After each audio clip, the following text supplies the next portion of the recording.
الرحمن علم القرآن خلق الإنسان علمه البيان الشمس والقمر بحسبان والنجم والشجر يسجدان والسماء رفعها ووضع الميزان ألا تطغوا في الميزان وأقيموا الوزن بالقسط ولا تخسروا الميزان والأرض وضعها للأنام فيها فاكهة والنخل ذات الأكمام والحب ذو العصف والريحان فبأي آلاء ربكما تكذبان خلق الإنسان من صلصال كالفخار وخلق الجن من مارج من نار فبأي آلاء ربكما تكذبان رب المشرقين ورب المغربين فبأي آلاء ربكما تكذبان مرج البحرين يلتقيان بينهما برزخ لا يبغيان فبأي آلاء ربكما تكذبان يخرج منهما اللؤلؤ والمرجان فبأي آلاء ربكما تكذبان وله الجوار المنشآت في البحر كالأعلام فبأي آلاء ربكما تكذبان كل من عليها فان ويبقى وجه ربك ذو الجلال والإكرام فبأي آلاء ربكما تكذبان يسأله من في السماوات والأرض كل يوم هو في شأن فبأي آلاء ربكما تكذبان سنفرغ لكم أيها الثقلان فبأي آلاء ربكما تكذبان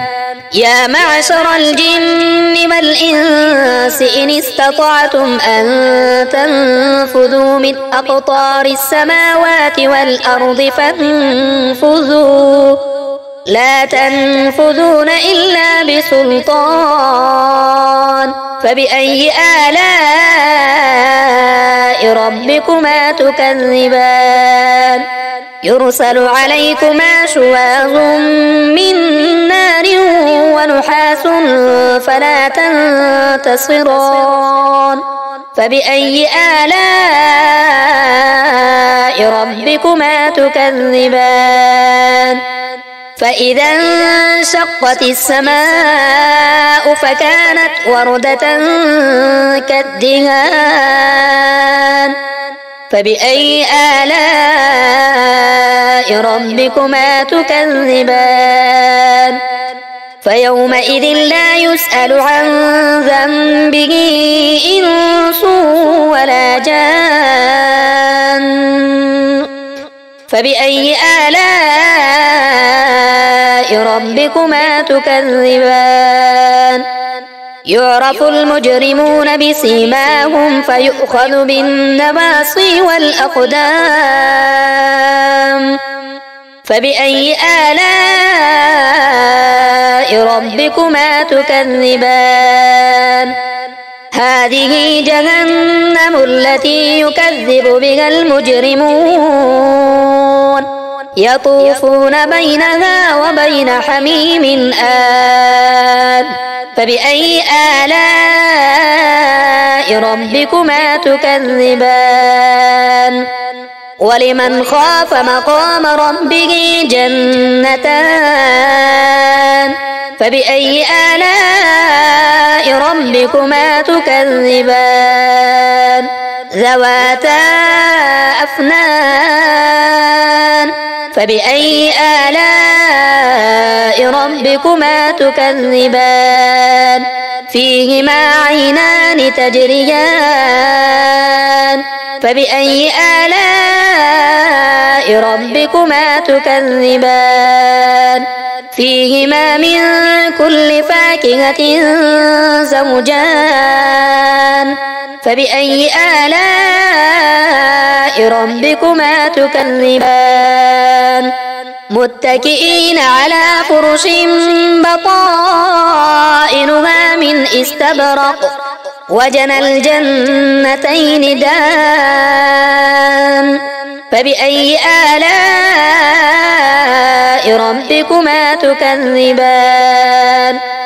فيهن قاصرات الطرف لم يطمثهن إنس قبلهم ولا جان فبأي آلاء ربكما تكذبان كأنهن الياقوت والمرجان فبأي آلاء ربكما تكذبان هل جزاء الإحسان إلا الإحسان فبأي آلاء ربكما تكذبان ومن دونهما جنتان فبأي آلاء ربكما تكذبان مدهامتان فبأي آلاء ربكما تكذبان فيهما عينان نضاختان فبأي آلاء ربكما تكذبان فيهما فاكهة ونخل ورمان فبأي آلاء ربكما تكذبان فيهن خيرات حسان فبأي آلاء ربكما تكذبان حور مقصورات في الخيام فبأي آلاء ربكما تكذبان لم يطمثهن إنس قبلهم ولا جان فبأي آلاء ربكما تكذبان متكئين على رفرف خضر وعبقري حسان فبأي آلاء ربكما تكذبان تبارك اسم ربك ذي الجلال والإكرام